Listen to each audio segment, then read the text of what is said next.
So let's get right into what I think you do as well as anybody in the world, which is why we're so happy to have you here.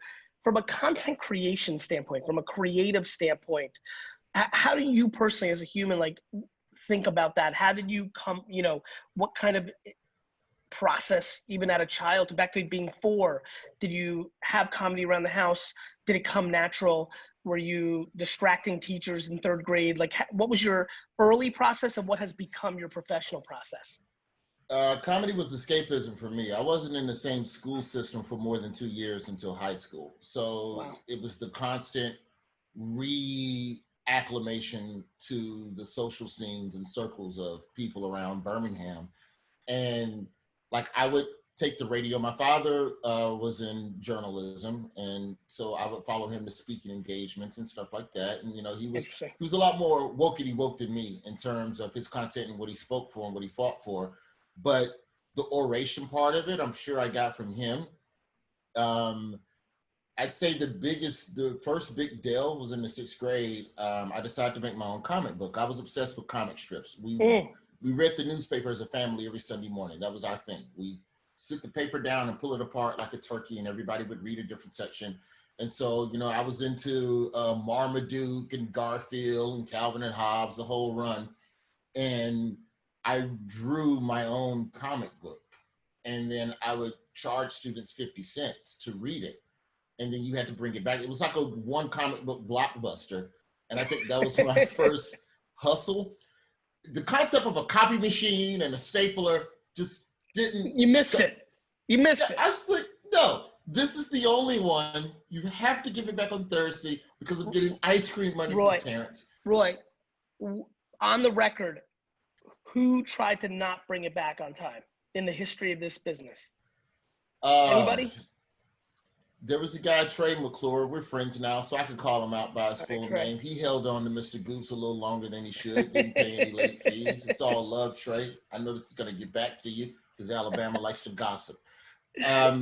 So for me, that was kind of where, you know, being funny started, and high school was really where things started moving. I got cut from my high school baseball team my freshman year, but I wanted to learn and see, well, if I suck, what are they doing right? So I volunteered to be the bat boy, equipment manager, whatever you want to call it. And I just trailed the varsity kids around for a whole season. And they did the food fundraisers where you sell the chips to raise money to pay for the uniform. And I outsold everyone in the school. Interesting. And so that was when you start noticing how you need to build relationships. And sometimes it's not what you're selling, it's who you are. The product becomes secondary to a greater degree. There's a gentleman that my father worked for named A.G. Gaston, who was one of the first Black millionaires.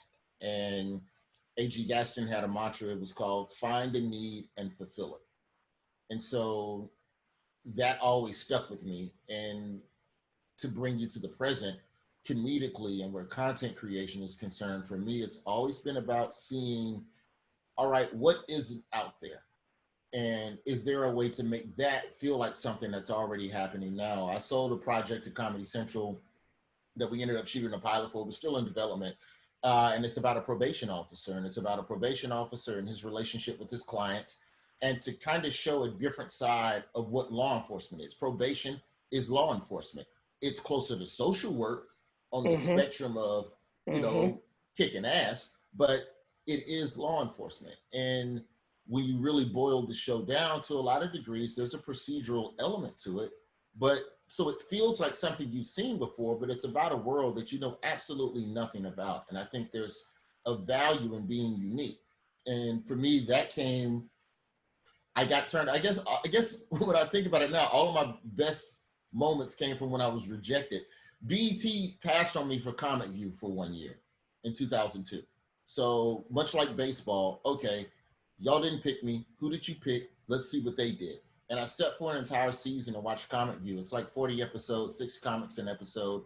And I just cataloged every topic that was breached on the show. Interesting. And I just kept a list of how many comedians talked about this, and this. And by the end of the year, I had a spreadsheet of every topic that most Black comics nationally were discussing. And I just went, okay, cool. I won't do any jokes about that.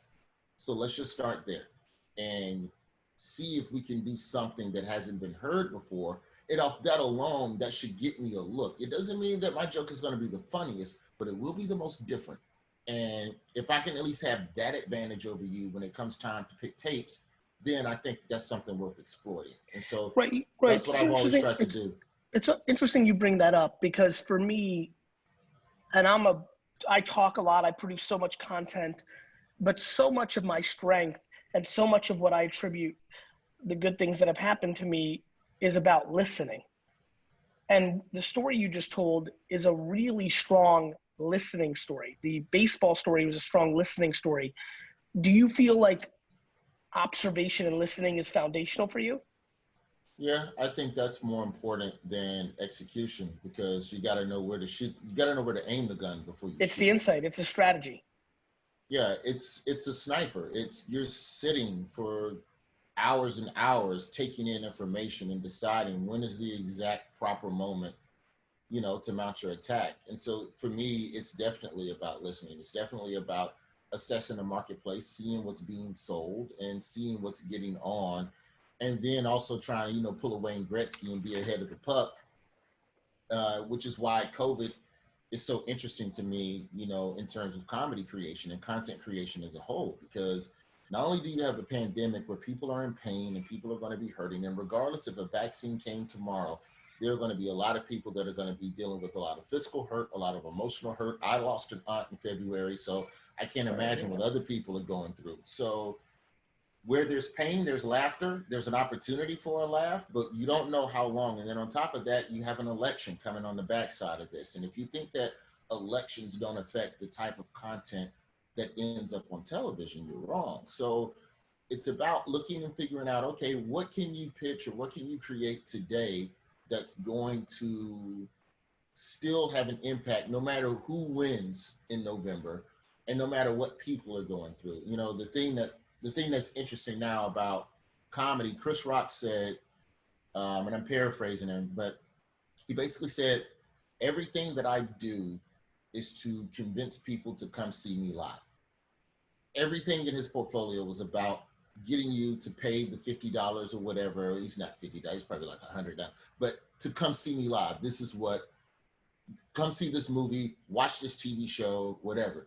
Well, the come see me live element isn't really there right now for comedians, and you don't know when that's going to come back. So you have to do things that maintain relevance so that when people are ready to go back out and when people have enough money on a regular basis to go back out, because I'm not going to sit here and act like what I do is similar to the other people we're going to talk to today. What I do is a disposable income activity that can hopefully alleviate a little bit of, I'm no different than a sip of wine. For me, that's right. You know It's 100% escapism. It's Correct. 100%. So, I think when people get back on their feet and the unemployment dries up, the first thing you aren't thinking about is coming to see some jokes from me inside of a Corona hut, which is what a comedy club is, as far as the low ceiling, everybody's together. That's a hut. That's a Corona hut.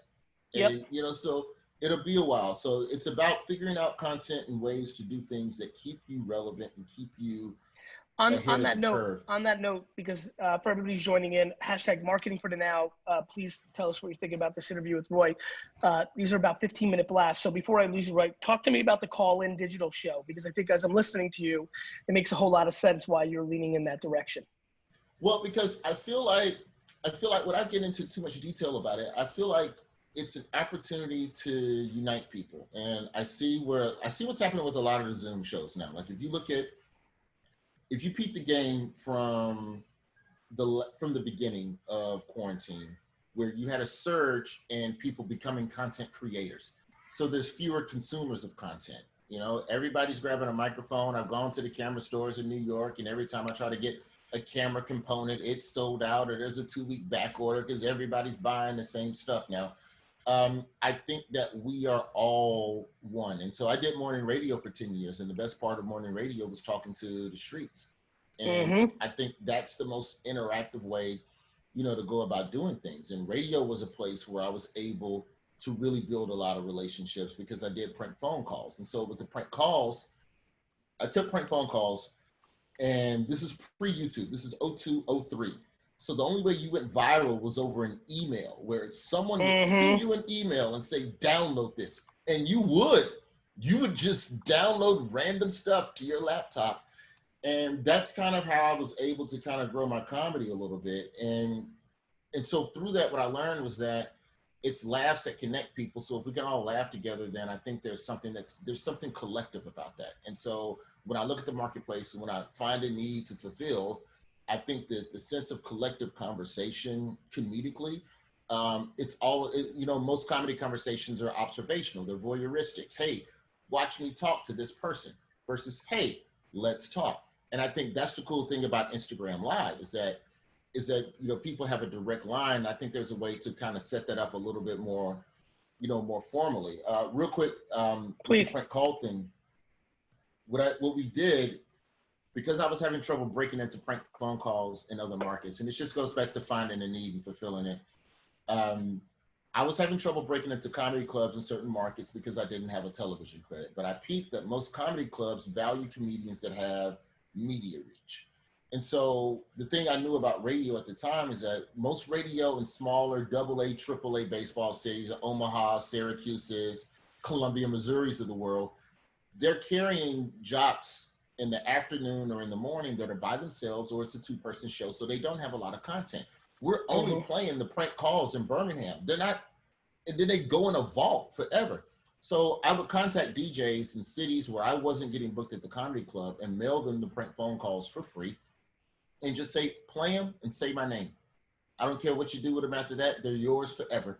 And they would play them. I'd let that marinate for 3 months. Then I would call the comedy club and say, hey, I'm on the radio in your city every week. You should probably book me at your club. And that's how I was able to expand my reach comedically. I love it. And able to leverage those fans. The one mistake I made was not having an email list. You didn't have the data. Do you understand the data I would have had if I'd have just been collecting emails since 2002? Yes, right, I do. That's what I do. That's the one thing I wish I had understand. back. No, but honestly, I think the one thing that, that's fine, but I say this a lot to my team. A lot of people value data very highly, and the world does, and I do, but actual attention and brand really, really gets underestimated. And the part, I was listening very intently, say my name and say it right, and that's it, was exactly the punchline of why you're sitting here today. And I'm really thrilled to be co-hosting this day with you, and I appreciate you, and thanks for getting up early.